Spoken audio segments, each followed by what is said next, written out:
Haya, tunaendelea na leo ni katika sehemu ya 17 ya simulizi yetu ya binti anayekwenda kwa jina la Aima. Msikilizaji, karibu sana, karibu hapa ni Simulizi Zetu Media, sehemu pekee ambapo unapata burudani kama hivi kwenye upande mzima wa masimulizi ya sauti. Mwenyewe si unaona? Basi tuko na Sam Defor hapa ndani. Na hapa ni Simulizi Zetu Media. Msikilizaji, kama nakumbuka katika sehemu iliyopita, sehemu ya 16, ni kwamba binti alikwenda kufeli vibaya sana mbele ya laiki, mbele ya watu ambao naamini nauma hii.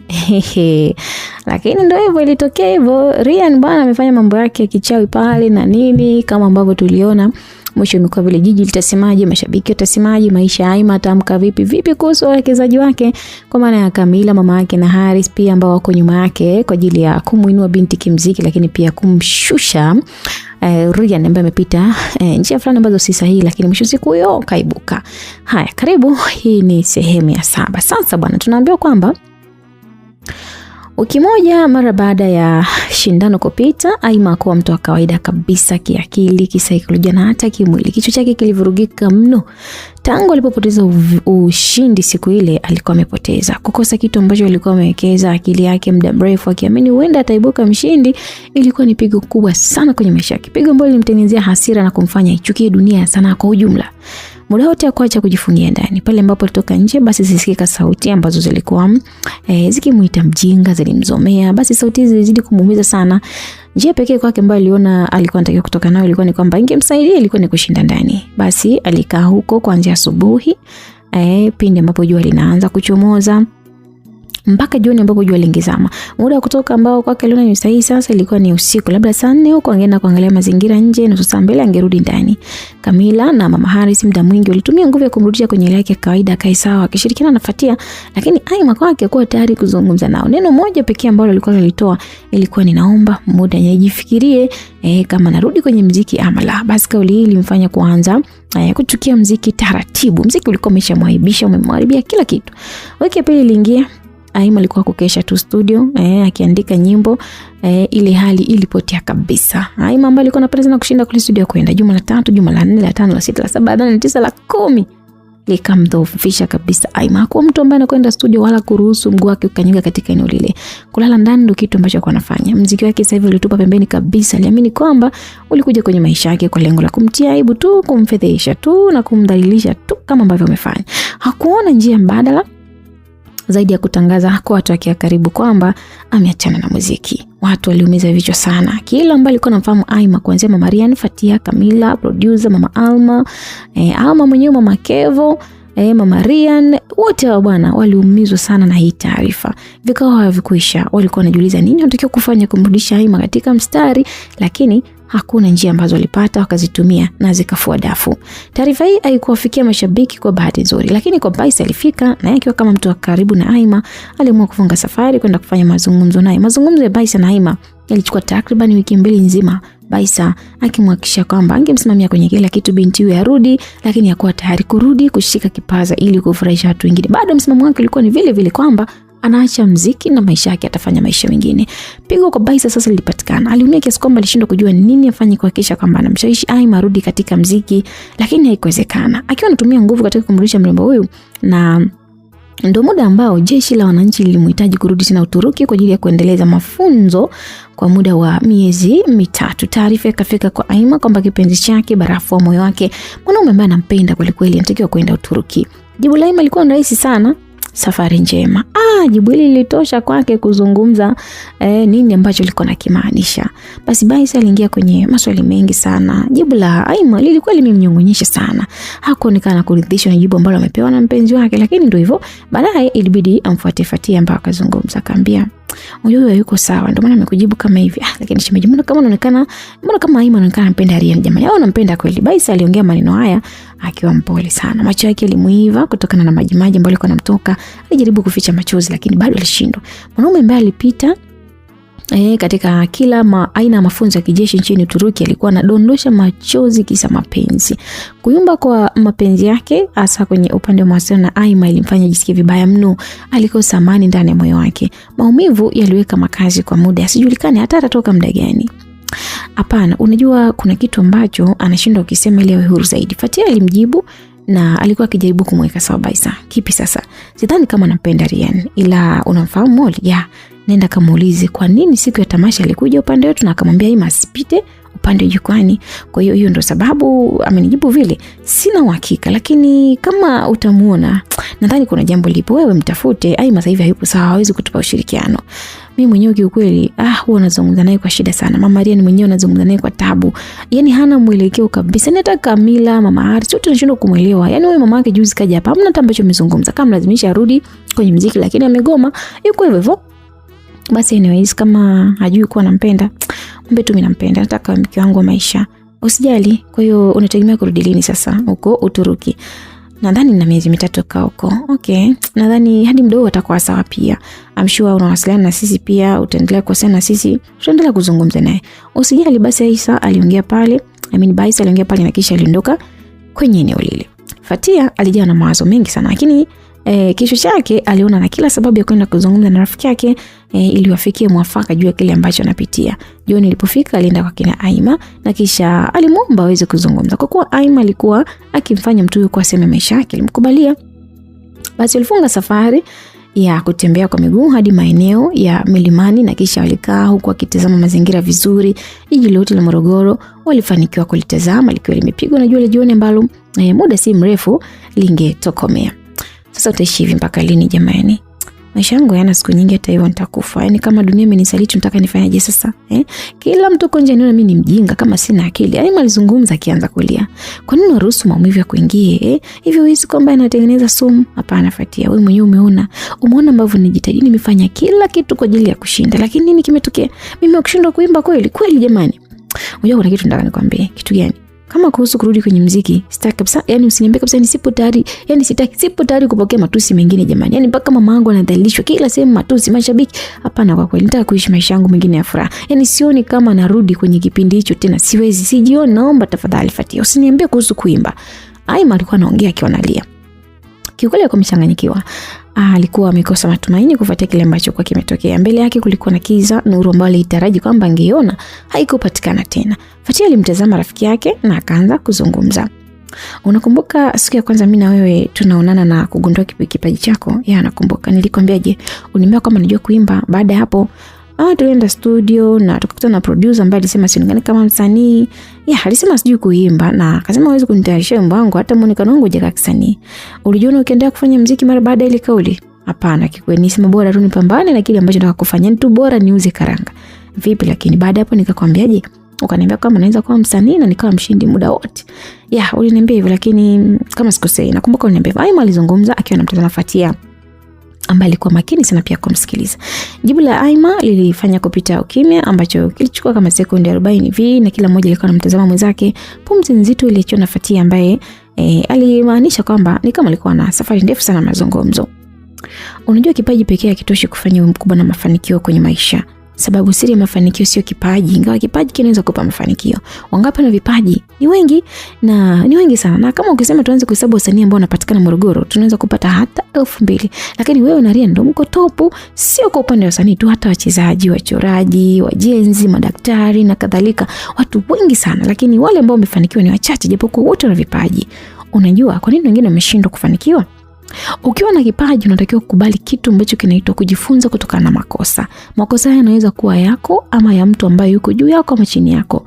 Wewe ni mshindi ambaye unatakiwa kufanya makosa na kisha ujirekebishe. Ufanye makosa, urekebishe makosa. Ushindi wako unategemea makosa zaidi ya 10,000 na yanataraji kwamba uache kitu chochote kile ili kujifunza, lakini haimaanishi kwamba unatakiwa kuacha kwa sababu umekosea. Labda kama unataka kuwa mfu, ni mfu pekee ambaye hawezi kufanya makosa. Sasa wapi ambapo hatukuwahi kufanya makosa kwenye maisha? Wakati tunazaliwa na kuanza kutambaa tulifanya makosa ya kushika moto tukaungua, na bila mtu kutuambia kwamba ile ni moto tusishike, tusingejifunza. Na tulipoona pia tukasema kwamba ile ni moto kwa sababu tushajifunza. Tungeungua tungejua kwamba ulikuwa ni moto? Hapana, jibu ni hapana. Sasa popote pale duniani ili ufanikiwe unahitaji uvumilivu katika kila kitu ambacho unakifanya. Licha ya kuwekeza bidii, juhudi na nguvu, lakini bado tunahitaji kuvumiliana kila sehemu ili kufikia malengo, kwa sababu unapokuwa chini kunaumiza sana, na usipokuwa na uvumilivu unaweza kukata tamaa. Aima hakuwahi kutumbuiza katika eneo lolote lile, hakuwahi kuingia kwenye jukwaa kubwa kama lile, na wiki kadhaa nyuma hajawahi kufanya makubwa kama ambayo alikuwa anataraji kufanya. Unadhani wewe ni mkamilifu mpaka ushinde mbele ya Ryan ambaye ameshatangulia kimuziki na ameshafanya show mbalimbali? Jibu ni hapana. Kwa nini usivumilie na kufanya kazi kwa bidii ukiamini kwamba kazi yako inaweza kukupa mafanikio? Au ulifanya muziki ulipate milioni 100 tu? Unajua mimi nashangaa sana. Hivi unapokosa raha, yani mimi sioni kabisa sababu ya kufanya hivyo. Sioni, kwa sababu kipaji chako bado kipo. Kushindwa pale haimaanishi kwamba wewe umeshindwa siku zote, kwa sababu unakumbuka kabisa kwamba uliacha hili dili na ukasema kwamba utaki kushindana na mtu. Nakumbuka kwamba ulikataa katukatu. Sasa nini ambacho kinakufanya umie sasa hivi? Fatia aliuliza kaka kimya baada ya kuona Aima amenyanyuka pale ambapo alikuwa amekaa. Alimtazama kwa jicho la hasira sana. Aliona akiwa amekunja mafumba, akamwambia, hivi Fatia, wewe kwa nini unashindwa kunielewa? Nimesema sitaki kuimba, inatosha sasa hivi. Kwa nini lazima niwe msanii? Aima, kwa nini umpatwa na nini? Hamna kitu ambacho kimenipata. Alafu kama unataka kuongea na mimi kuhusu masuala ya kibiashara ni sawa, lakini sio muziki. Kuna kingine? Ina maana kweli utaki kabisa kuimba la kunisikia?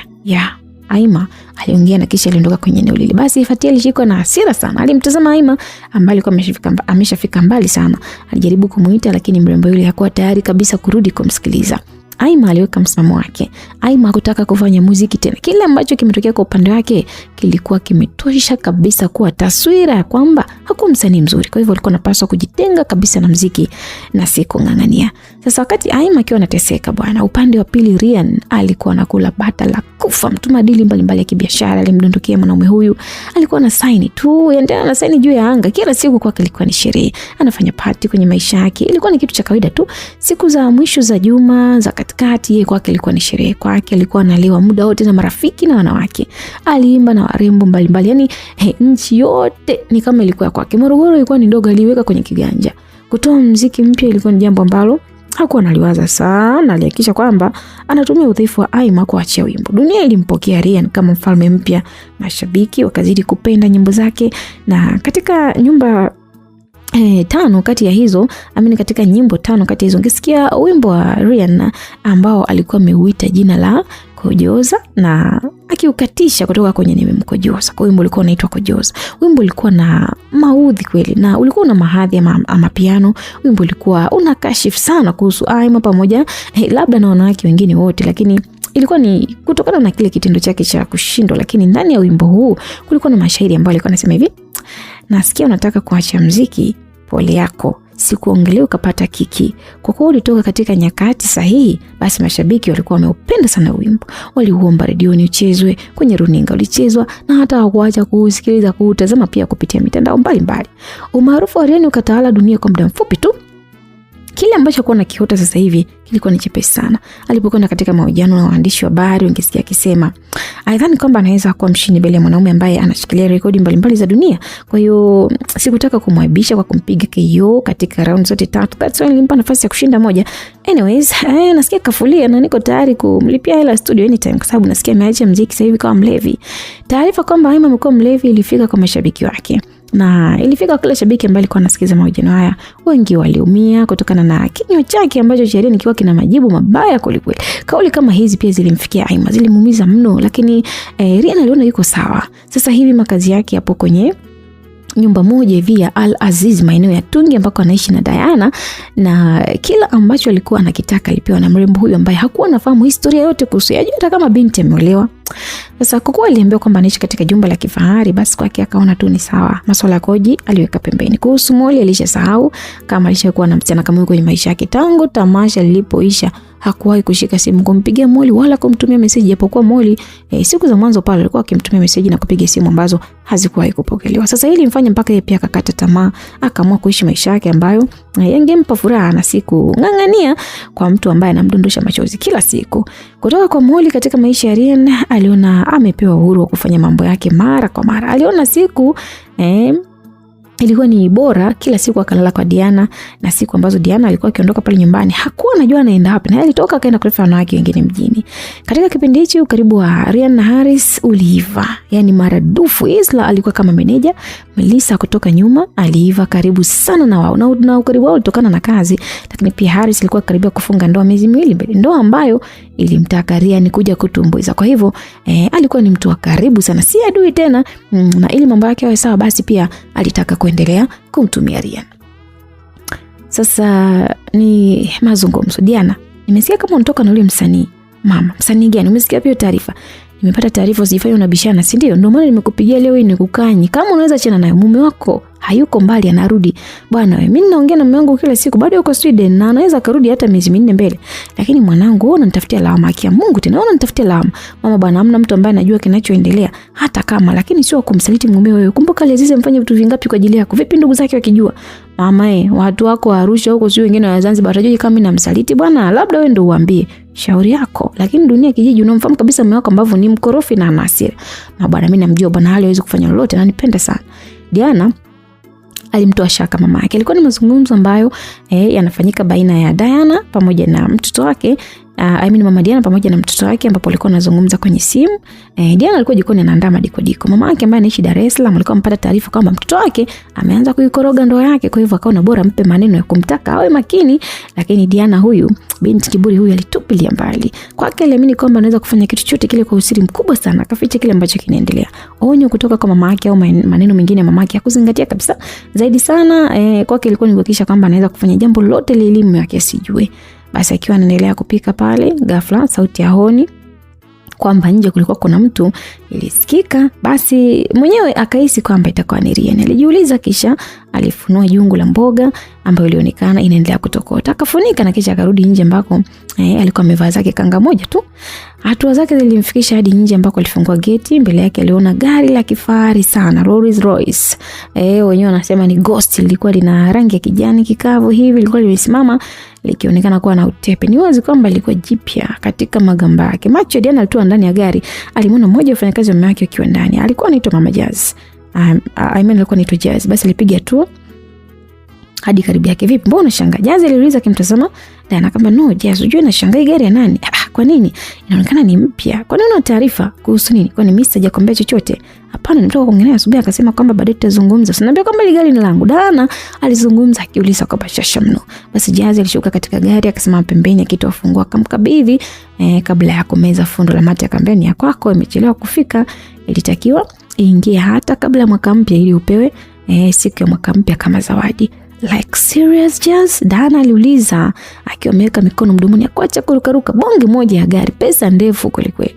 Kwa nini kuongopea jamani? Ya kwako kweli? Huyo mimi siamini jamani, mimi siamini. Love kwani afanya hivi kisirisiri jamani? Jamani, si ilikuwa ni surprise jamani. Mimi nampenda huyu baba jamani, nampenda huyu mwanamume, mbona amekuwa mzuri sana kwangu. Lakini kuwa makini. Na nini sasa? Huyo msanii wako Mr. akijua kwamba ndio unafanya hivyo. Yaani unajua kabisa kichwa chake kile kitakuwa chini. Utakufa wewe au yeye ama mtakufa wote. Hana kitu cha kunifanya bwana. Sasa ulako nikusikia unasema lolote kunihusu. Mimi sina muda wa kumwambia. Ila nimekwambia tu kuwa makini, mimi ngoja nikuache. Jazz alizungumza kutaka kuweka makazi ya kudumu katika eneo lile kwa kuwa alichokuwa ametumwa kufanya, ameshakifanya. Basi Diana alirukaruka sana, akatazama gari mara 2 mara 3 kuamini kama ni kweli amepewa ile gari ya kifahari kweli kweli. Uso wake uliweka tabasamu mno. Alishika simu yake akapiga picha, akaingia ndani ya gari, akawasha, akaingiza ndani moja kwa moja, lakini furaha haikuweza kumwacha salama. Sasa hii nitampa Rian, atakuwa analitumia. Mume wangu jamani akiniuliza, nitamwambia sikulipenda nikauza. Alijiambia Diana, akashuka kwenye gari. Mapenzi yake kwa Rian yalimfanya hata sitaki kuendesha gari ile zaidi ya kumpatia mwanaume ambaye anampenda. Wakati Aziz anapigana kwa ajili yake, ndio muda ambao anapigana kwa ajili ya Rian. Aliamini kwamba kumpa vitu vya thamani mwanaume huyu ndio kungemfurahisha moyo wake, na huenda sasa Rian angempenda zaidi hata kumfanya mke wake. Tunaacha pale kwa huyu binti kiziwi kabisa, mshenzi mmoja anachezea pesa kwa hapa wanaume. Hana maana. Ni upande wa pili tunaona mazungumzo. Mama Diana anauliza, sasa tunafanyaje? Alikuwa anazungumza na Aima ambaye alikuwa anapika chakula. Alikuwa ni majira ya saa 12 jioni. Dau Mariana alikuwa yupo ameamua kwa safari ya mazungumzo kufuatia hatia ya muziki wa Aima. Sina kufanya, mimi nataka tu niendelee kuuza karanga. Unapenda? Hapana, lakini sasa nitafanyaje? Kwani kuhusu muziki unaonaje? Mama, mimi nimeacha kila kitu, nitaka kabisa. Aima alizungumza.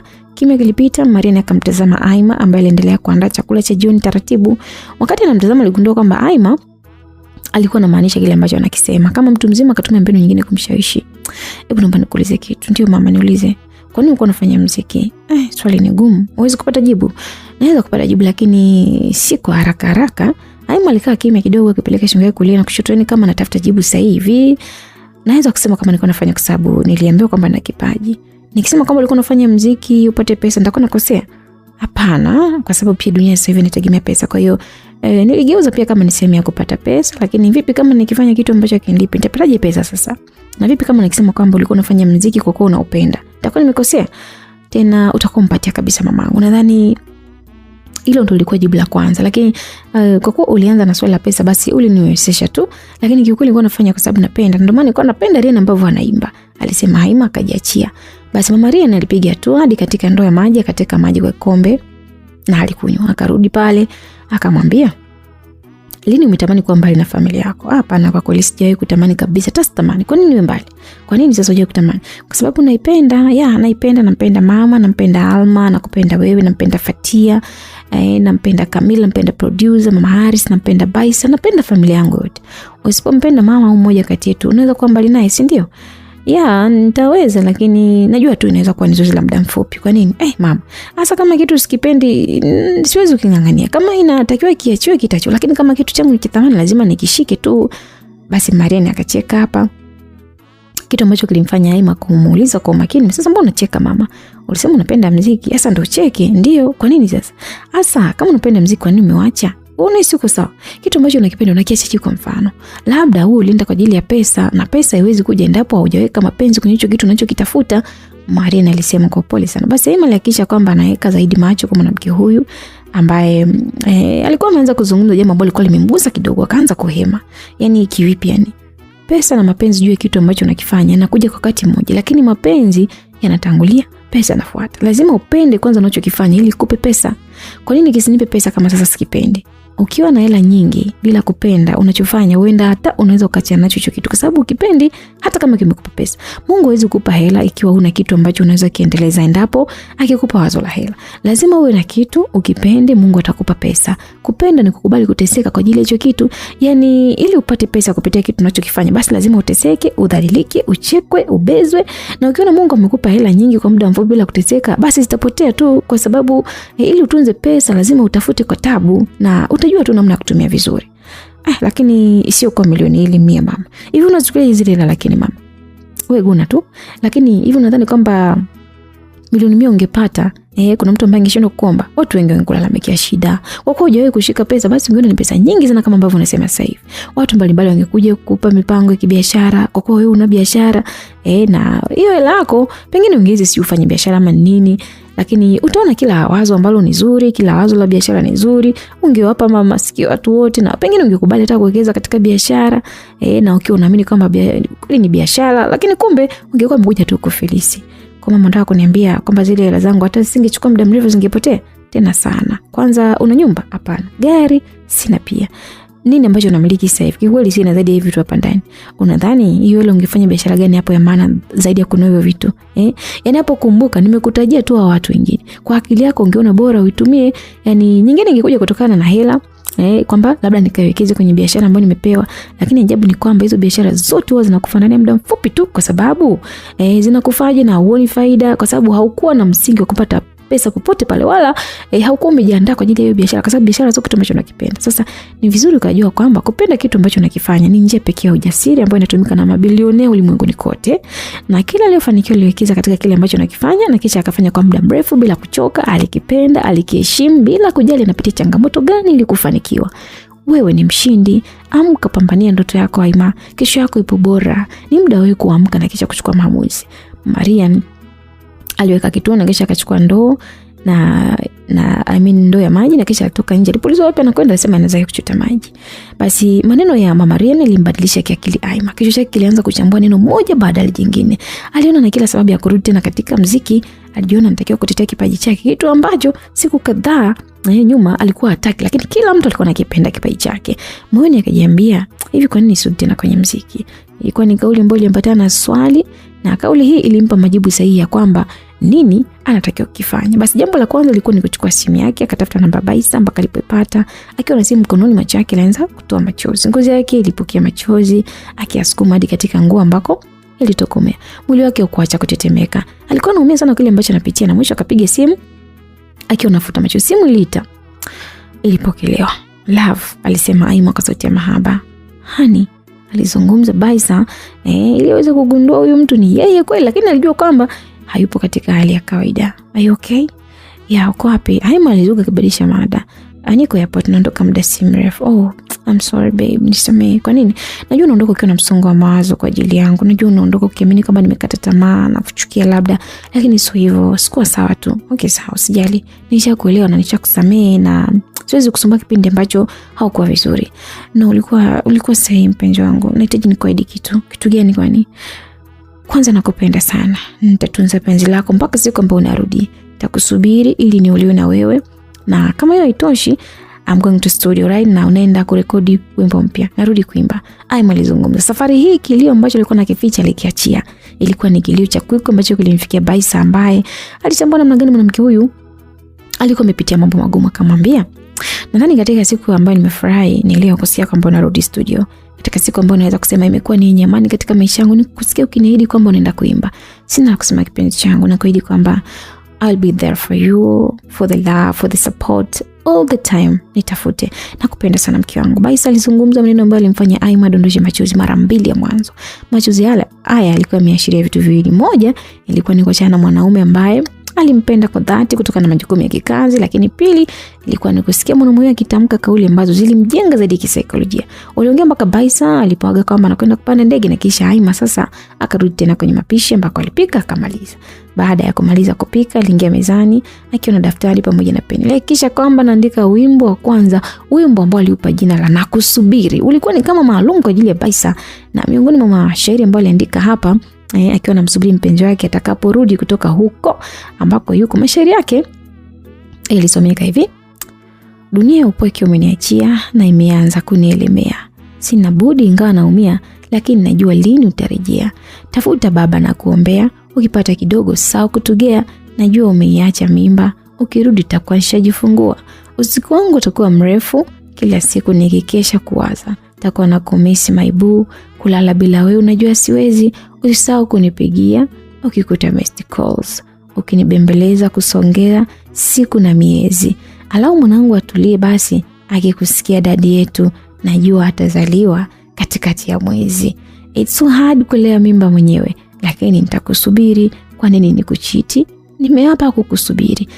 Nikijifungua ujarudi, basi sitasubiri, ila mtoto utamuona. Mtoto nitamuita Abduli, au mbaya ni muite Ranjit. Najua utalipenda, na unataka kiki ni muite Mera au ni muite Ramrat. Nitakusubiri. Basi Aima aliyasoma mashairi haya na kisha akatengenezea melodies, akiongeza baadhi ya mashairi mengine kuhusu subira yake kwa mumewe ambaye amekwenda kupambana. Akiwa anatengeneza melodies, Mama Rian alikuwa anarejea kutoka kisimani. Alipofika alimkuta Aima akiimba. Alimsikiliza na akampa maneno ya kuongezea. Uso wa Aima uliweka tabasamu. Hakuna ambacho kilifuatia zaidi ya kuchukua gitaa lake, na kisha huyo aliwahi studio aliondoka bila hata kula. Alipoulizwa angerudi kwa siku ile, alikanusha na kudai kwamba angerudi siku inayofuata. Leo lazima akakamilishe kuimba huu wimbo ambao anataka kuimba. Sasa usiku Aima alihakikisha kwamba anakesha zake studio mwenyewe, ambako huku sasa alipiga story na producer akisubiri wasanii wengine wamalize kurekodi na yachukue nafasi.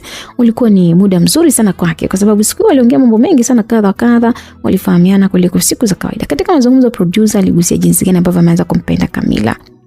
Unavyoona Kamila anaweza kuwa mke bora kweli? Kwa nini muulize hivyo? Nataka tu kujua. Siwezi kusema, lakini inabidi mpaka niambie kwanza ni kwa nini. Unajua, najiona tu nashindwa kufanya vitu vyangu bila kuwasiliana naye muda mwingine. Nimekuwa na misi, hata kutaja tu jina lake hadharani. Sikutarajia kama ungekuwa serious hivi. Ndio hivyo, yani naamini kama penzi kweli jamani kikozi. Sikutegemea kama ningempenda Kamila kwenye maisha yangu. Pole, mimi najua unaumia kiasi gani. Sasa kuumia ni moja, hapa nawaza. Unawaza nini? Nawaza namna ya kumuingia. Ukizingatia kwamba kwao kuna hela. Mimi na nini? Yani hata sijui nafanyaje. Jamani. Hebu acha basi hiyo kazi, mimi najua nifanye nini. Kweli? Mimi najua la kufanya. Kwa hiyo niachie. Aima alizungumza. Basi producer aliamua kutoa mzigo mzito ambao ulikuwa unamsumbua. Mzigo huu ulikuja mara baada ya kuwa karibu sana na Kamila, ambapo mara kadhaa hapo mwanzo walikuwa wote. Matukio yaliyokutanisha ilimfanya hadi asiweze kuzuia hisia zake kwa Kamila. Alijikuta akiingia katika hisia kali. Alimpenda mrembo huyu, lakini namna ya kumuingia binti mwenye pesa ilikuwa ni kisanga. Basi baada ya kupiga stories hapa na pale, wakarudi tena studio ambapo ilikuwa ni kwenye majira ya saa 9 usiku. Producer alitengeneza midundo mitatu, mmoja ulikuwa mdundo laini, Aima aliupa sikio lakini akaona kama ulikuwa unafaa. aliomba mdundo mwingine ambao ulianza kwa huzuni hivi. Aliusikiza kwa makini mno na aliuchagua akitaka kusikiza mdundo wa tatu pia. Mdundo huu ulikuwa kuchangamka, aliusikiza lakini hakuupa sikio. Aliupenda ingawa producer alikuwa ameupenda zaidi, lakini Aima aliona hapana, kutaka. Basi sintofahamu ilitokea, kila mmoja akisema la kwake. Watu wanapenda mambo ya huzuni babu, unajua, alisema Aima akimwambia producer acha tutumie huo huzuni. Yani kwa namna ambavyo wimbo una mashauri ya huzuni hivi jamani, mdau watu wametoa aina hizo pia ziko nyingi. Mimi sidhani kama lazima na sisi twende na huzuni. Hebu nisikize, kila mmoja ashinde mechi zake. Watu wametoa au hawajatoa? Hebu bwana sisi tufumue huo wimbo. Mimi siafikiani na hilo. Bwana utajua mwenye mimi nautaka. Basi poa, basi ingia, alizungumza producer na kisha Aima aliingia sehemu ya kwenda kuingiza sauti. Dakika 10 zilitosha kwa mwanamke huyu kuingiza sauti mpaka alipomaliza na kisha alitoka. Alisikiza wimbo lakini aliona kama mdundo kweli ulikuwa uendana na kile ambacho amekusudia. Hebu futa bwana samani. Vipi kwa unaumwa? Tufute ngoma imekaa vizuri kabisa, wewe huwezi kuwa serious. Ina maana sasa hivi ndio umependa lo beat? No, binafsi mbona sijalipenda? Amna bwana, ina sound poa kinoma. Hii ngoma sasa. Bwana unajua mimi siko willing nao, hebu naomba beat lingine bwana. Lakini Aima, unajua huwezi kuwa serious, mimi nakwambia. Wimbo mimi nauachia kama ulivyo. Unajua mimi sitaki tugombane, unajua. Ukumbuke nimekaa nje kwa muda gani, natakiwa kuja na comeback nzuri. Yani haijalishi ngoma naiachia. Bwana kwanza mimi nimechoka, ngoja nilale. Then nikiamka naingiza sauti kwenye ile beat.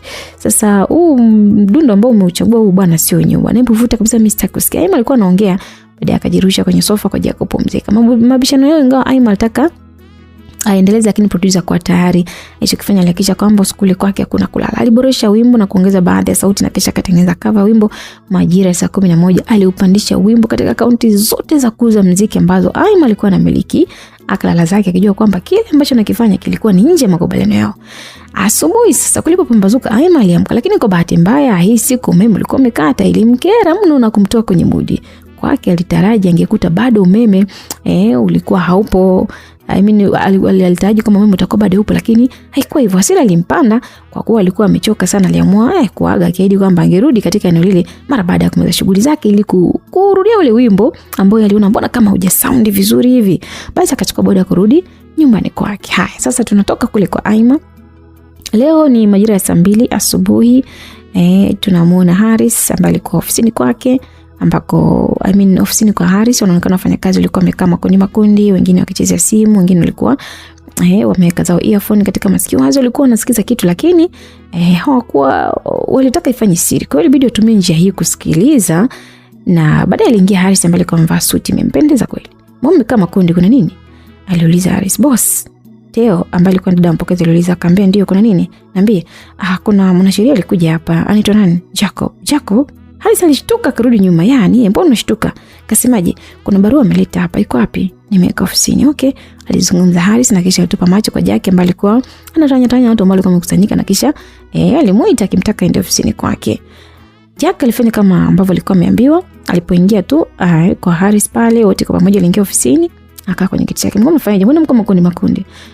"Kuna wimbo tu umetoka unahuzunisha." "Nani katoa?" "Kuna mwingine." "Basi nani sasa?" "Ni Aima," alisema Jack, kitu ambacho kilimfanya Haris amtazame mwanaume huyu akibadilika na kusema, "Ina maana huko ndani mmekuwa na studio, si ndio? Lakini wimbo mzuri jamani, wimbo mzuri bosi wangu. Unaitwaje?" "Unaitwa Nitakusubiri." "Unao?" "Yeah, hebu play." Haris alisema bila hata kuchelewa. Jack alichezea simu yake hadi alipopata wimbo Nitasubiri akauchezea. Masikio ya Haris alisikiza wimbo kwa umakini sana mpaka unaisha, sijui kama umeisha. Unaonaje?" Kawaida sana. Sasa ni kama anaweza kushindana na wimbo ambao umetoka sasa hivi. "Okay, sawa. Tuzungumze kuhusu wito wako." "Okay. Nilikuwa nataka kufuatia kuhusu hatimiliki ya hili eneo na pale nyumbani kwa sababu naona kama mama anataka kunichanganya." "Kwa nini?" "Last week nisoma barua ya mwanasheria, naona kila kitu kimebadilika." "Kuna nini yani?" "Mwanzo mama alisema kama mali ziwe chini yangu na mimi nilielewa sio vibaya, kumbe ilikuwa chini yangu baada ya kufa. Sasa naona nataka kubadilisha hilo. Ndio maana wanasheria hawaishi kuja hapa." Haris alieleza hivyo akiwa anatetemeka, jasho linamtoka. Lakini nakumbuka nikumeje kuhusu mama ile siku." "Come on Jack, unaona shida gani? Mama na hizi mali wapi na wapi? Mimi najua cha kufanya. Ngoja hata usifuatilie chochote. Mimi unaweza kuondoka, nitafanya mwenyewe." Haris alizungumza akibadilisha mada hewani, kitendo ambacho kimfanya Jack atafakari mno kabla ya kuondoka. Basi baada ya Jack kuondoka, Haris alibaki pale ofisini kwake peke yake. Macho yake alisafiri hadi katika maeneo mbalimbali ya ofisi ile. Yalipotoa mezani, alikutana na barua ambayo sasa alifungua. Hakuamini macho yake jua kile ambacho alikuwa anakiona ndani ya barua. 10 days left. Kusaini kitu gani? Hapana, ise huyu atakuwa yani mama amerogwa au hebu ngoja kwanza, alisema kwa hasira sana. Basi barua ilikuwa inamtaka kufika mahakamani ndani ya siku 10 ambazo wamepangiwa, vinginevyo ofisi yake na nyumba vingeuzwa, kwa sababu hazikuwa mali zake bali ni mali za mama yake. Basi hili zidi kumchanganya maradufu. Kuwa maskini ndio kitu ambacho alikuwa hakihitaji. Hakupenda kabisa maisha kwake mambo ya umaskini. Aitafakari kwa sekunde kadhaa kabla ya kushika simu yake, akatafuta namba mkatili. Alipoipata akapiga simu. Inakuwaje? Wapi hiyo? Niko njioni huko na kuhitaji muda huko na deal. Lipi sasa? Utakuwa na muda kwenye saa 2 usiku? Ya, basi poa, njoo nyumbani. Haris alisema, akakata simu. Upande wa pili.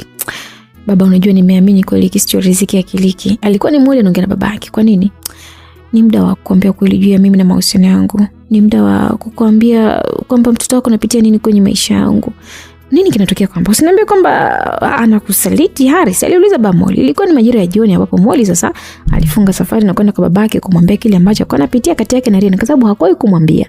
Kupigwa matukio kila siku ilimfanya kurudisha majeshi nyuma. Hakuona njia mbadala zaidi ya kusema ukweli kile ambacho kinaendelea kati ya mwanaume huyo ambaye yeye alikuwa anampenda kwa dhati. Wanasema kwamba ukiwa kwa upanga basi jiandae kufa kwa upanga. Kuna muda najutia kila maamuzi ambayo nilifanya kwa ajili ya kumpata Rian. Najuta kwa nini nilimuiba. Najua kwamba mimi ndio maana nilifanya hadi akachana Kamila. Nikaamini kama angenipenda, lakini haikuwa hivyo baba. Kuna muda nilazimika kusema uongo kila aliponiuliza kwa mbona namuona Rian yuko na mtu fulani, basi jibu langu ilikuwa tu yupo sehemu ya kazi na kwamba Rian amekuwa ni mtu wangu mzuri. Lakini kiukweli baba, Rian mko ni mtu ambaye ananisaliti sana. Yaani siku nilipoingia kwenye mahusiano naye, tangia hapo mpaka leo ananisaliti. Molly alizungumza akiwa analia. Babake alimtazama binti yake. Huruma ilimuingia sana. Kama mzazi ambaye alikuwa anampenda sana binti yake huyo kipekee, alisogea karibu na kisha alimkumbatia akamwambia, binti akanamwambia, ni makosa yangu. Anamwambia kwa nini? Anasema bila mimi kuacha ukifanya kile ambacho ulikuwa unakipenda, zani kama ungeteseka mtoto wangu. Ujinga huu nimekufundisha mimi. Nikisahau kwamba kabisa kuna karma, naona hii ndio yenyewe. Lakini baba, mimi nilikuwa nampenda. Nilikuwa nampenda, lakini kumbuka alikuwa na mtu, njia ambazo tulitumia kumpata zilikuwa nzuri. Unfortunately, machozi yule mtu yamedondoka na leo inarudi kwetu. Baba Molly alizungumza akiwa anampiga binti yake mgongoni. Akamwambia, unasema kwamba karma inaweza kuondoa vitu ambavyo ulikuwa unavipenda zaidi. Hata kama ukiona vinaondoka, huku vinacheka. Yeye aliondoka kwa Kamila tukiwa tunacheka sana. Na sasa hivi anaondoka kwetu tukiwa tunahuzunika, lakini sidhani kama tuna sababu ya kuendelea kumkumbatia ikiwa ameonyesha kwamba si mtu sahihi kwetu. Basi maneno baba yake alimfanya Molly kurudi katika hali ya kawaida, ingawaje si sana. Uso wake uliendelea kupokea machozi. Akawa anasema, natamani kama siondoke kwenye hii dunia kabla ya kumwomba Kamila msamaha. Natamani sana baba, unaweza ukanisaidia? Basi baba akamwambia, why not? Nitafanya hivyo mtoto wangu. Kweli ndio baba, mimi nakupenda pia mtoto wangu. Basi kwa kuwa Rian ameondoka, acha maumivu ya kufundisha kwamba unatakiwa kuwa mtu bora na si vyema kuchukua kile ambacho kimetengenezwa na mtu mwingine ukizani kwamba kitadumu kwako. Kilichokuwa mbele yako sasa hivi ni kuanza taratibu za kuelekea nyumbani kwa Kamila kuomba msamaha. Haikujalisha kwamba watamchukulia vipi, lakini jambo hili binti alikuwa anataka kuhakikisha kwamba anaenda kurudi kuomba makosa kwa kile ambacho alikifanya kwa rafiki yake. Haya sasa bwana, tunaambia wimbo wa Aima ulizua gumzo mara baada ya kuachiwa. Kumbuka wimbo umeachiwa, Aima hajui kwa sababu alibishana sana na producer. Aima akiamini kwamba kuna kitu hakiko sawa na producer akiamini kwamba ni bonge moja la hit. Dunia ambayo ilimuona Aima si kitu mbele ya Rian sasa ilimgeukia na kumpa pongezi, na hawa ndo wanadamu. Mapokezi nitakusubiri alizidi mapokezi ya nyimbo zote ambazo amewahi kuzitoa kwenye maisha yake. Watu walimuonyesha kwamba hakutakiwa kukata tamaa kwa sababu ndani ya masaa 10 tangu kuachia wimbo kulikuwa na wasikilizaji milioni 1 katika mtandao wa Spotify. Kulikuwa na watu milioni 2 katika mtandao wa Boomplay na Audiomack, huku mtandao wa YouTube ukiwa na watu zaidi ya milioni 2. Hatua hii ilikuwa ni kubwa kuwahi kupigwa katika muziki wa Bongo Flava, kwani hakukuwahi kutokea mtu ambaye aliwahi kuweka rekodi kama hii. Ingaje wimbo ulikuwa umeachiwa kimasiara, lakini taarifa za mafanikio zilimfikia Aima ambaye alikuwa jioni hii akipika pika zake karanga pale. Fatia alikuwa anampa hizo taarifa. Yaani kumbe unaachia wimbo na usemi, watu mnasiri jamani. Jamani Fatia, unadhani hata nilitaka? Basi wimbo umekuwa mkubwa huko nje, acha kila sehemu nasikika. Wewe usiniambie kweli tena. Nimepita mjini kila sehemu watu wanataja jina lako, huko kwenye daladala, yani kila mahali. Nikasema kulikoni? Ndio nikasema ngoja jamani, wimbo umeachiwa hapa. Ndio nikaambiwa na Rashi, mwenyewe ndo hapo. Yani nimetoka kuongea na producer sana. Saizi maki aliniambia kwamba wimbo aliwachia jana, lakini mimi nilikuwa sijui. Hatukuwa tumekubaliana hivyo. Kulikuwa hujui? Nijulie wapi ndugu yangu? Unajua mimi sikupenda. Aima, yani Aima unajua kuimba mpaka unaboa, yani ukupenda wimbo, yani sikutegemea kama ungerudi namna, yani acha tu nakwambia mimi nilikuwa jamani, kwani kuna nini? Mariana aliingilia mazungumzo pale, basi Aima akaacha kufunga karanga kwa haraka, akamkimbilia Mariana akamkumbatia, kitendo ambacho kilifanya nusu amwage maji. Kuna nini kwani? Mbona nasikia makelele? Mama wezi ameni, yani ule wimbo ambao tulikuwa naandika hapa jana, eti umekuwa mkubwa, watu washafanya challenge huko, nasikia video tayari zimeanza kutoka kabla ya video.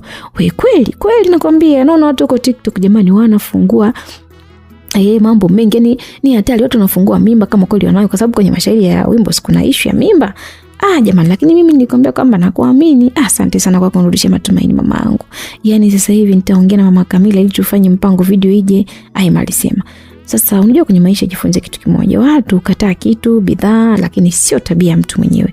Kuna watu watakusubiri ubadilike ili uungane nao. Kuna watu watakwambia ukiacha tabia fulani tutakupenda. Kwa hiyo kinachokataliwa ni kitu ambacho unaweza kusema ni bidhaa lakini sio wewe. Siku ile wanasema ulifanya show mbovu na sio kwamba walikataa wewe. Kwa hiyo walikataa ile show. Kwa hiyo jukumu lako ni kupigana na kujibadilisha uendane na watu ambao wanakutaka na si kukata tamaa kama ambavyo ulikuwa umefanya. Ukitoa wimbo mbovu watu watakuchukia. Na uenda wakakutukana, lakini sikufanye kuwachukia, kwa sababu wao hawakuchukia wewe, wanachukia wimbo wako ambao ni mbovu. Kwa hiyo ni muhimu sana kutoa vitu vizuri duniani na watu watapenda. Mama Ariana bado aliendelea kuongeza maneno akiwa anaendelea kumpa moyo binti. Baadaye Aima alimsogelea mama huyu na akamkumbatia akiwa anamshukuru sana. Kilichofuata hapo ilikuwa ni kujitia simu, ambapo alipata namba ya mama Kamila. Alimuelekeza kile ambacho kwa kinaendelea. Zoezi la kuandaa video liko limewekwa mbele, wakipanga siku inayofuata waweze kuingia location kwa ajili ya kwenda kushoot.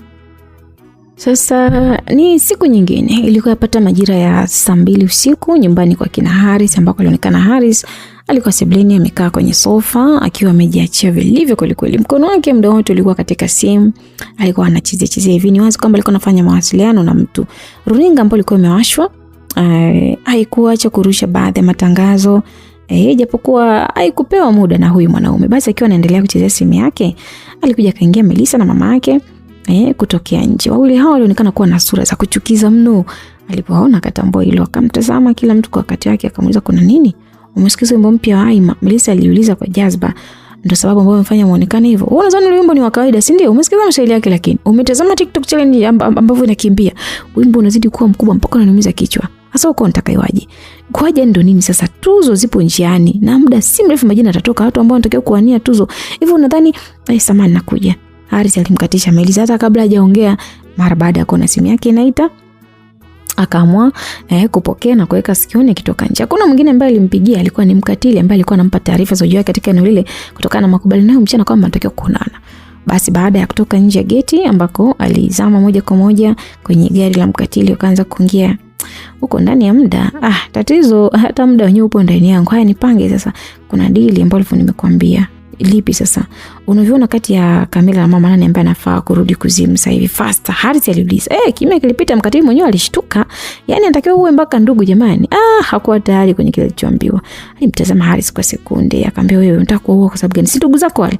Akamwambia mama ananiletea ujuaji mwingi sana. Anataka kuchukua mali zangu hizi. Mwanangu imeshini ngumu sana. Mimi niko nje ya muda kwenye hili. Unamaanisha kwamba wezi? Mimi siwezi kumuoa mama. Hii ni hatua ya mwisho kabisa kwenye mawazo yangu. Kila mission ambayo nimetumwa hakuna ambayo nimeshindwa kuikamilisha, lakini kuoa mama yoyote katika maisha yangu, hapana, sijawahi na sipo tayari. Mkatili kamoni, kumbuka mali mimi nitazikosa. Najua, lakini ni bora tu angalie namna nzuri ya kumaliza. Lakini kwa nini umuoe mama yako mzazi? Sasa kama ananichukia mimi nifanyaje? Yule ni mama yako, ana heshima yake. Anakuchukia kwa nini? Umefanya nini? Kwa nini unataka kujadili hilo? Yaani hataki mimi na Melissa, hataki tuwe pamoja. Sasa sikia, upo tayari au la? Aisee, nisikufiche, hapa siwezi hata kuzunguka, kiukweli siwezi. Naweza nikaoa yeyote, lakini sio mtu kutoka kwenye familia yako. Mama ni mtu muhimu sana. Namaanisha kile ambacho nakisema. Alafu mwanangu, mbona mwanamke anakuendesha sana? Unahitaji kutumia akili kwenye maamuzi yako. Binafsi mimi siko tayari.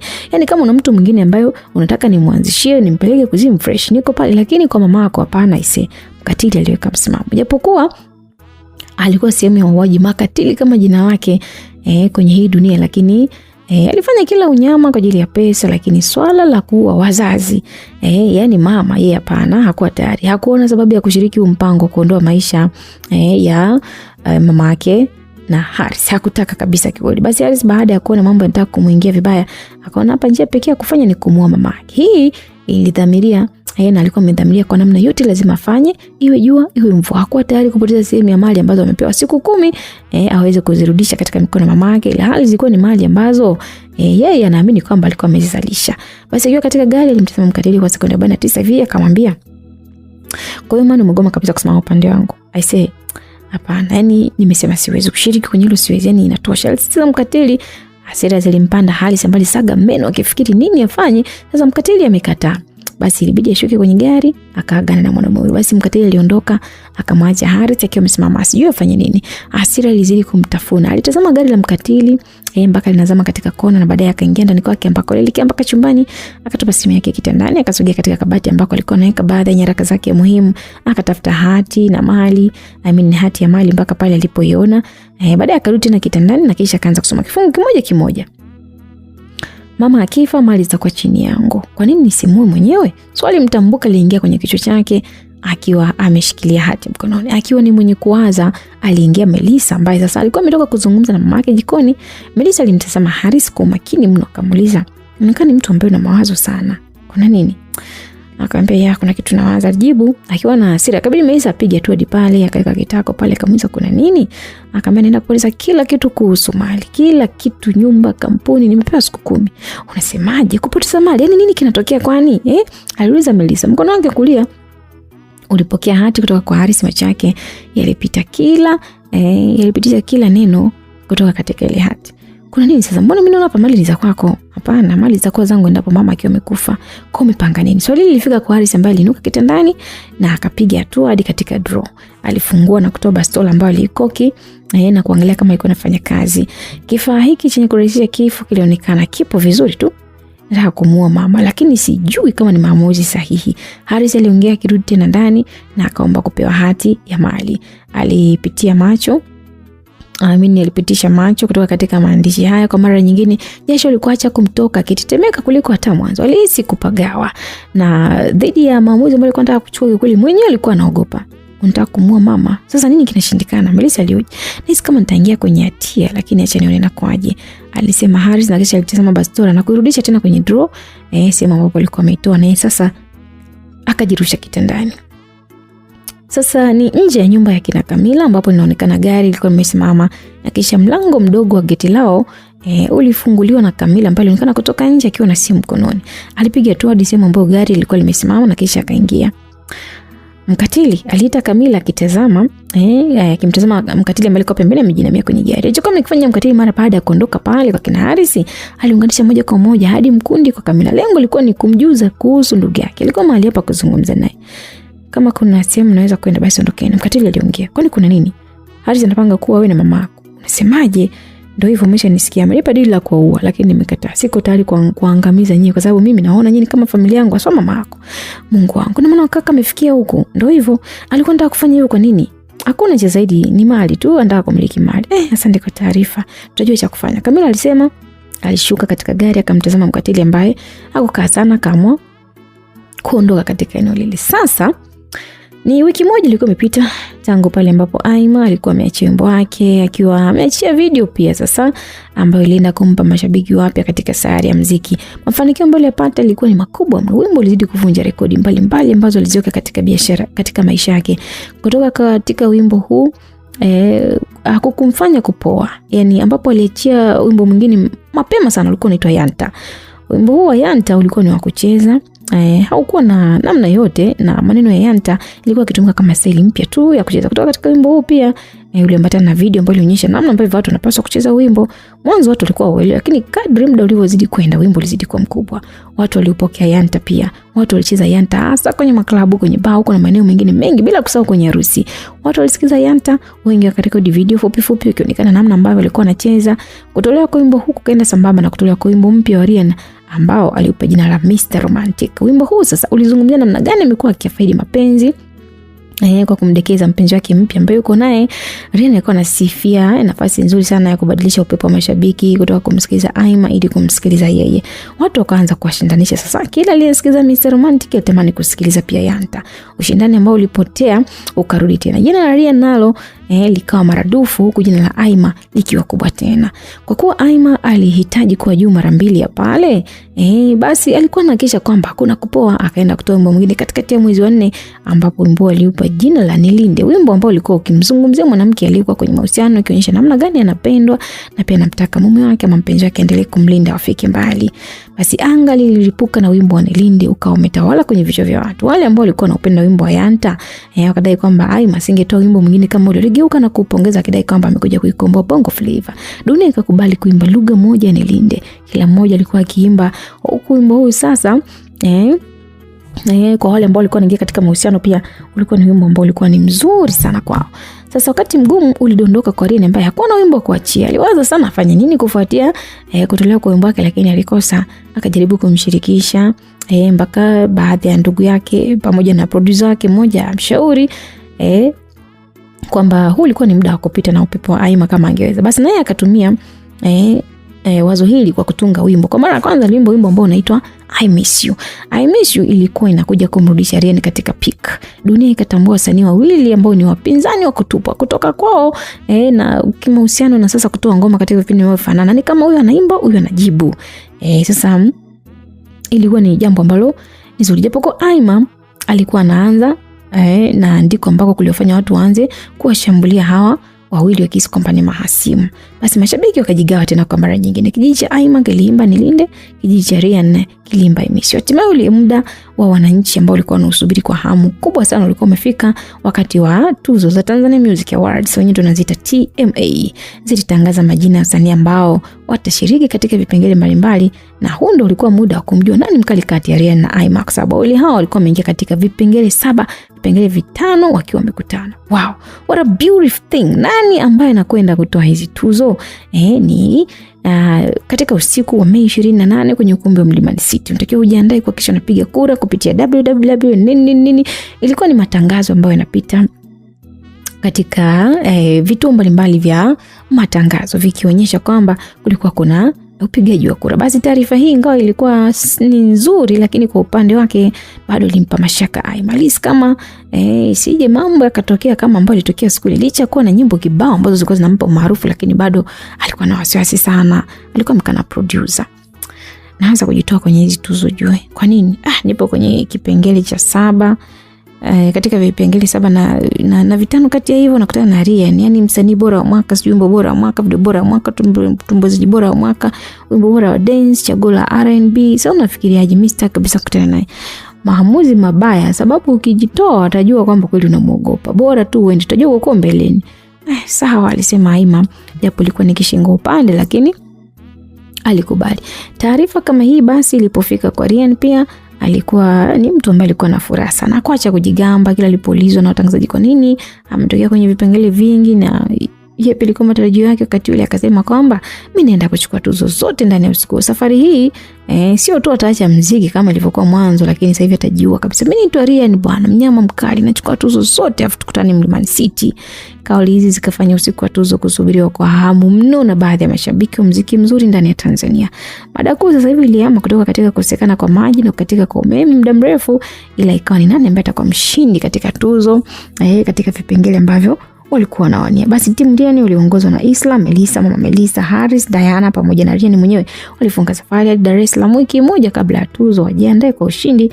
Wakiwa huko walifanya majadiliano karibia na kila kitu. Ryan kuacha kuonyesha uhakika wake kutaka kuchukua tuzo mbalimbali katika usiku huu wa Mei 28. Lakini pia Diana alihakikisha kwamba mkono wake unazungumza vizuri. Hakuacha kutoa pesa kwa baadhi ya vituo vya radio ili kuweza kufanya aendelee kumtangaza vizuri.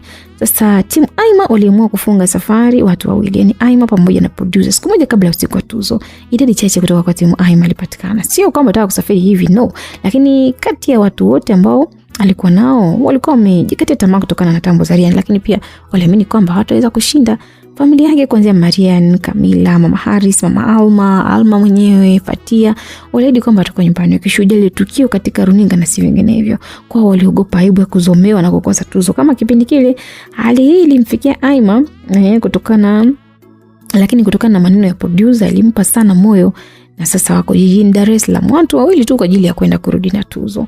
Tofauti na ilivyokuwa Korean, kufanya mahojiano katika vituo mbalimbali, kuongea na watangazaji, Aima kufanya chochote wala watangazaji hawakumfuata, na hili limuaminisha kwamba alikuwa yuko pale tu kuwakilisha tu jina lake kama tu sehemu ya nidhamu ya waandaji wa tuzo, lakini si kuchukua, ni kama tayari tuzo zishakuwa na mwenyewe. Basi bwana, usiku wa ugawaji wa tuzo ulikuwa umefika, ambapo sasa wasanii wakubwa mbalimbali walikuwa wanaingia katika ukumbi wakipita kwenye red carpet. Mashabiki pia walipiga picha na watu ambao walikuwa wanawapenda wakiingia ndani. Aima aliwahi katika ukumbi, lakini Rihanna alichelewa. Pindi alipoingia, kamera zote zilikuwa ukumbini zikimwonyesha mwanamume huyu. Watu walipiga makofi kuashiria kwamba huyu ameingia, mwamba ameenda kuchukua tuzo, anakwenda kumkujuza mtu kwa mara nyingine. Haya mabibi na mabwana, mbele yenu naitwa MC Pengo na ndo nitaenda kuhosti hafla hiyo utoaji wa tuzo za 30 za muziki wetu kwa mwaka huu. Vipengele vipo 50, lakini wasanii ambao wametokea katika vipengele vingi zaidi ni Rihanna. Watu waliposikia Rihanna sasa watu wewe sasa ikafanya mpaka Aima alipotajwa watu watawasisikie sasa, kwa sababu kelele za Rihanna ziko bado nyingi. Karibu sana katika tuzo za Tanzanian Music Awards, na unaweza kuzizotea TMA. Karibu sana katika usiku kujua nani ambaye ataondoka na tuzo. Kumbuka hapa utatazama Tanzania na kumbuka dunia yote hapa leo ipo Mlimani City kwa ajili ya kuitazama Tanzania. Kumbuka hapa tumekutanisha wasanii ambao wamefanya vizuri mwaka huu. Mshindi wetu wa leo ndo mshindi wa muda wote na ndo mtu ambaye atakwenda kuipeperusha vizuri bendera ya Tanzania. Je, ni Rihanna ambaye atachukua vipengele vyote ama ni Aima atachukua vipengele vyote? Mimi nawe hatujui. Watoaji wa tuzo usiku huu watakuwa ni wageni mbalimbali. Kwa hivyo karibuni wote kwa ajili ya kushuhudia tukio hili. MC Pengo alianza na kisha aliwakaribisha watu wote ambao wakamfika mahali pale. Sasa nyumbani kwa Camila, huku ndiko timu Aima walikuwa wamekutana. Kila mmoja alikuwa na wasiwasi kufuatia kile ambacho kinaenda kutokea. Mama Rihanna alikuwa na kitamba chake mkononi tayari kwa ajili ya kufuta machozi, kwa sababu alishajua Aima atashindwa na atalia. Na si yeye tu ambaye alikuwa na kitamba, wote walikuwa hivyo, kwa na wasiwasi kweli.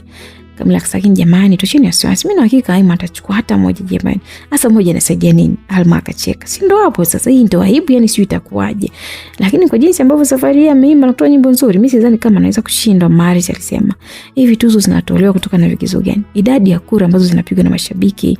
Mama Rihanna alisimama akapiga makofi, wengine wakawa wanamtazama, akarudi kwenye sofa. Kama ni hivyo anaenda kwa mshindi. Niamini mimi. Iwe ni kweli ama ni vipi? Lakini ndio hivyo jamani, tu iwe ni kweli jamani. Akaongea Mama Haris. Mama akasema, ikiwa kweli mbona dunia itakiuka? Sijui nitaweka bifara yangu jamani. Nitaimba, nitagalagala mimi mpaka kila kala na dumila huko, yani nitaenda hata kwa mgongo. Basi Alma akaangua kicheko sana, akawa anacheka.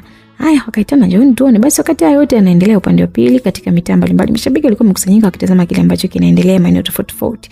Si majumbani wala katika kombe za starehe kama baa, vibanda umiza, pub na maeneo mengine mengi. Kulikuwa na runinga kubwa ambazo zilikuwa zimefungwa, watu wakitazama utolewaji wa tuzo. Kila shabiki kama ilivyo kawaida, tambo za hapa na pale. Umeona jinsi gani ukumbi ulivyoitika mara baada ya jina la Rihanna kutajwa. Mnyama mkali aka sukari ya warembo. Mmoja wa vijana ambaye alikuwa amevaa cap ya rangi nyeusi ambayo ilikuwa inaendana na rangi ya swali yake, alikuwa na shati jeupe, mwenyewe akawa ameongea vile.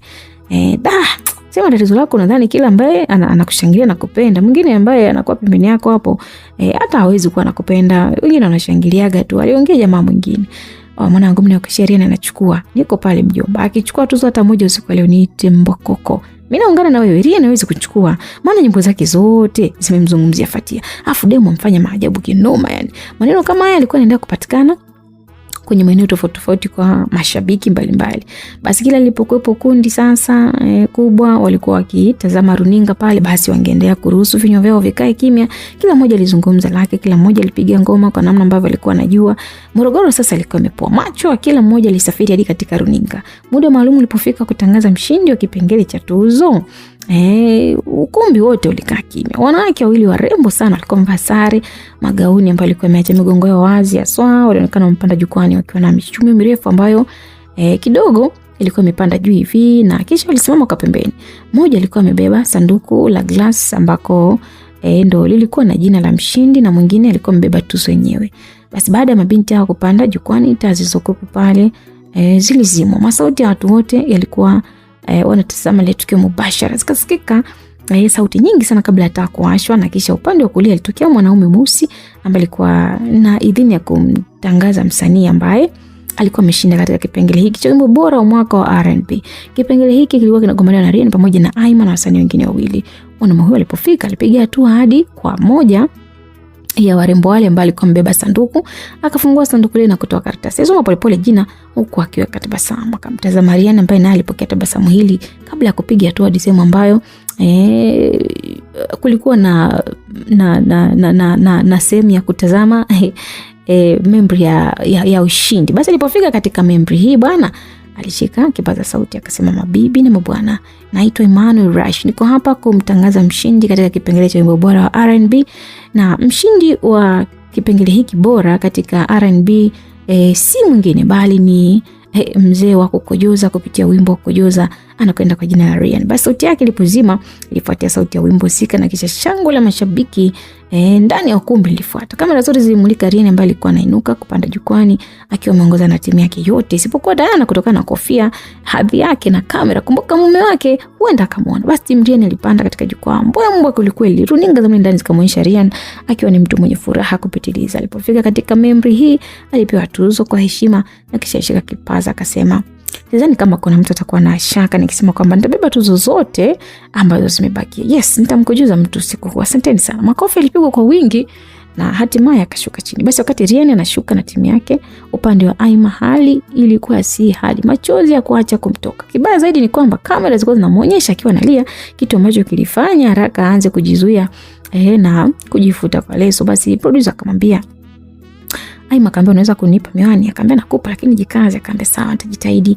Alizungumza Aima akipokea miwani kutoka kwa producer. Aliomba miwani ili aweze kuvaa kuficha kile ambacho kwa kinaonekana kwenye macho yake. Ingawa hakuwa mpenzi wa kuvaa kifaa hiki, lakini kuonekana analia mbele za watu ndio kitu ambacho alikuwa hataki kionekane. Kitu pekee ambacho kwake kingemsaidia kuficha aibu ile ilikuwa ni kutumia miwani.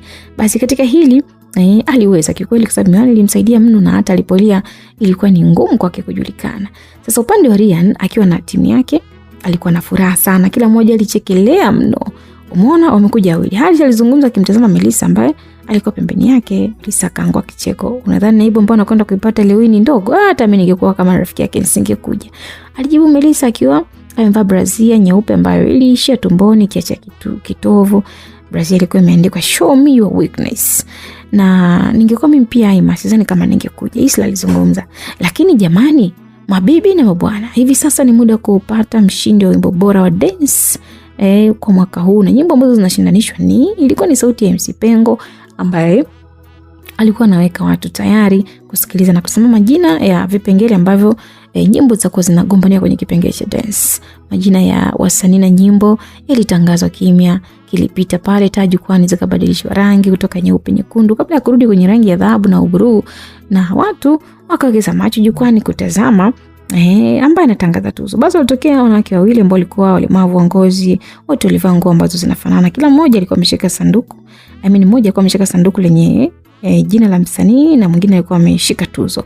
Walisogea mpaka pale upande wa pili jukwaa na mwanga ukatokea. Upande wa pili wa jukwaa alitokea mwanamke ambaye alivaa suti nyeupe ile mkavi, alipiga hatua hadi pale na akashika sanduku, akitoa karatasi akasoma kimya kabla ya kupeleka macho kwa Ryan ambaye alikuwa ameweka tabasamu na kutaka kusimama, lakini azuiwa na Diana. Ryan alimtazama Diana kwa hasira kabla ya kurudisha macho kwa yule mwanamke ambaye alipiga hatua hadi katika memory. Alichezea kipaza sauti kwa sekunde. Mwanamke akasema, bwana mko poa watazamaji? Tuko poa. Naitwa Zuena Muhammad, CEO wa Zoo Foundation. Nitamtangaza mshindi katika kipengele hiki. Anasoma kipengele, anamtazama Ryan. Na mshindi wa wimbo bora wa dance kwa mwaka huu ni Fatia kupitia wimbo wa Daima. Sauti ya mwanamke huyu alijitambulisha kwa jina la Zuena Muhammad. Sijui ndio Shilole huyu jamani.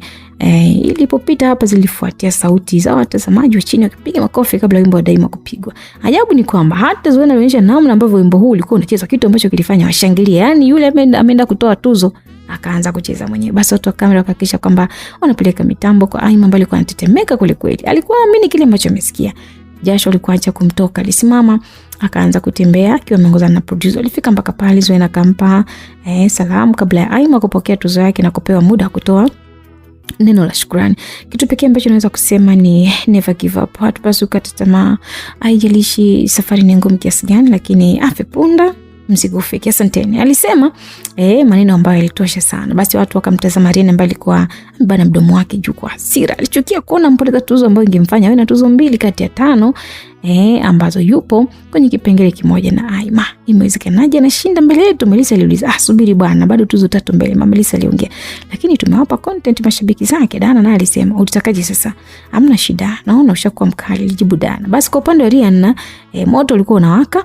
Kwa Aima yeye alikuwa na furaha. Alikuwa anabubujika na machozi sana. Nilikwambia kila kitu kinaenda sawa. Producer alimwambia, lakini vipengele vijavyo ni vigumu zaidi ujue. Msanii bora sijui mwaka sijui. Unadhani kwamba huwezi kushinda? Asilimia ni chache, lakini anyways hamna shida." Basi Pengo safari hii alionekana tofauti na mwanzo. Alikuwa ameshika mic yake pale. Alikuwa sasa hivi amebadilisha mavazi, amevaa Kimasai na ni kama sehemu ya kuenzi utamaduni wa nchi. Basi mara baada ya kupanda kwenye jukwaa akasema, "Kila kinachoendelea usiku wa leo kinaenda kutengeneza rekodi mpya katika usiku wa Bongo Flava. Mabibi na mabwana, naomba niwaambie kwamba kipengele kinachofuata ni kipengele cha video bora ya mwaka." Anopambania ni alikaa kimya pale, sauti karuhusu majina ya ushiriki pamoja na nyimbo zao. Basi baada ya hapo kimya kilifuata, taa zikazimwa, moshi wa fireworks ulitokea maeneo ya juu ya jukwaa na kutanda jukwani. Kwa muda mfupi mwanga wa blue ulichukua nafasi yake pia. Jukwani akapanda mwanaume na mwanamke ambao walikuwa wamevaa nguo za Kimasai pia. Na mwanamke pia alikuwa ameshika tuzo, mwanaume alikuwa mbeba sanduku la jina la mshindi. Upande wa kulia wa jukwaa alipanda mwanamke ambaye alikuwa amevaa gauni ambalo lilimwaga na chini alikuwa ameshikiliwa mithili ya bibi harusi. Aliingia ukumbini, mwanamke alipiga hatua. Alipofika akashika kipaza pale. "Mambo vipi?" "Poa. Naitwa Siza Mtwana kutoka CZMT ya Keko Furniture. Niko mbele kumtangaza mshindi wa wimbo bora wa mwaka." Anakaa kimya. Wanaume watazamaji, mwanamke mnapenda kukojozwa? Watazamaji, ndio. Basi mwanamke akasema, "Bibi na mabwana, video bora mwaka huu ni Kojoza ya Ryan." Sauti yake ilipokoma tu alienda kuibua bonge la shangwe katika ukumbi. Kila mmoja mtazama Ryan ambaye alinyanyuka katika kiti hiki akifuatiwa na timu yake ya nyuma. Walipiga hatua hadi katika jukwaa na kisha Ryan alikabidhiwa tuzo kabla kupewa kipaza. Akasema, "Kawaida mwanaume huwa anaongoza kila sehemu. Tanzania imenichagua kuongoza muziki. Hakuna mtu ambaye anaweza kuika mbele yangu na atakayejifanya anataka kushindana na mimi basi nitamkojoza. Asanteni." Ryan alizungumza, akatupa jicho kwa Aima na kisha alikuwa ameinama chini mwenyewe kwa aibu hivi, alafu aliweka tuzo katika sehemu yake ya siri, akaitikisa mithili ya mtu ambaye anamwagilia maua hivi kwa kutumia bomba la mkono. Kijana hovyo kabisa. Kwanza ni tuzo gani hii nchi jamani ambazo zinatoa tuzo za matusi? Kukojoza ni nini Samdafur? Basi ishara hii ilikuwa ni sehemu ya kibei na dhiaka kwa Aima. "Tumbakiza vipengele vingapi?" "2. Unahakika kwamba tutashinda?" Sio sana. Kwa nini unawaza nini?" Nawaza tu kutoka kwenye ukumbi." "Hapana, tunatakiwa kuendelea kubaki. Mbona hakuna mwingine ambaye anatoka?" "Lakini hebu angalia aibu ambayo nitapata jamani. Jikaze basi." Producer alimwambia. Masaa 2 ya kuwapisha watu wengine wakichukua tuzo zao na utumbuizaji wa baadhi ya show kutoka kwa wasanii ulipita, na sasa watu wakarudi kushuhudia nani naibuka kwenye hizi tuzo 2 ambazo zimesalia ili kufikia tamati ya hizi tuzo. Mpaka muda huu Ryan alikuwa tayari amechukua tuzo ambazo zilikuwa ni 4. Yani alichukua msanii bora chipukizi, msanii bora wa kiume, wimbo bora wa R&B na video bora ya mwaka. Upande wa Aima alikuwa na tuzo 3 mkononi mwake. Alikuwa na tuzo ya msanii bora wa kike, video bora ya mwaka pamoja na msanii bora chipukizi. Tuzo zote hizi zilikuwa katika mikono yao. Hazikuwa na maana kubwa sana endapo wangekosa tuzo 2 zijazo, yani tuzo ya msanii bora wa mwaka na wimbo bora wa mwaka. Ryan akiwa anawakilishwa na wimbo wake wa Miss You, afu Aima alikuwa anawakilishwa na wimbo wake wa Nitakusubiri. Mabibi na mabwana, kipengele kinachofuata ni wimbo bora wa mwaka. Unaogombania ni sauti ya MC Pengo ilisema. Sauti zikapita kama kawaida, majina pamoja na nyimbo, na baada ya sauti hizo kuisha, mwanga ulizimwa sekunde kadhaa tena ukarudi. Mwanga ulikuja wa kijani na baadaye walionekana upande wa kushoto walitokea wanawake wawili ambao walikuwa wamevalia mavazi ya kirubani, na mmoja alikuwa na tuzo, mwingine alikuwa na sanduku la jina. Wakasalimia, kisha wakatazama upande wa kulia ambako alitokea mmoja wa watangazaji ambaye alifika pale, alipiga hatua mpaka pale kwa wale warembo, akafungua sanduku kusoma jina. Macho yake alisafiri hadi kwa Ryan ambaye alikuwa akisubiri tuzo moja tu awe mshindi, kwa sababu angekuwa na tuzo 5, na kisha alimtazama pia Aima ambaye alimeza fundo kubwa la mate, akimaanisha kwamba anahitaji sana ile tuzo jamani. Basi akasema kwamba naitwa Chaz kutoka TBC1 na TBC FM. Mabibi na mabwana, mshindi wetu katika kipengele cha wimbo bora wa mwaka ni, aliweka kituo akitazama watazamaji ambao walikuwa wanaangalia, ni Ryan. Hili mfanya cheke kidogo. Akamtazama Rian ambaye alianza kusimama na kisha akasema, kikawaida mara baada ya kukojoza tunategemea mimba itakaa. Ikishika mimba lazima wote msubiri mtoto alelewe. Mabibi na bwana, mshindi katika kipengele hiki jamani cha wimbo bora cha wimbo bora jamani ni Fatia kutoka katika wimbo wake Wanitasubiri jamani. Si ndo alikojoza mtoto ampatikana ametuimbia hapa. Mshindi ni Fatia. Aisee, ukumbi ulipigwa shangwe.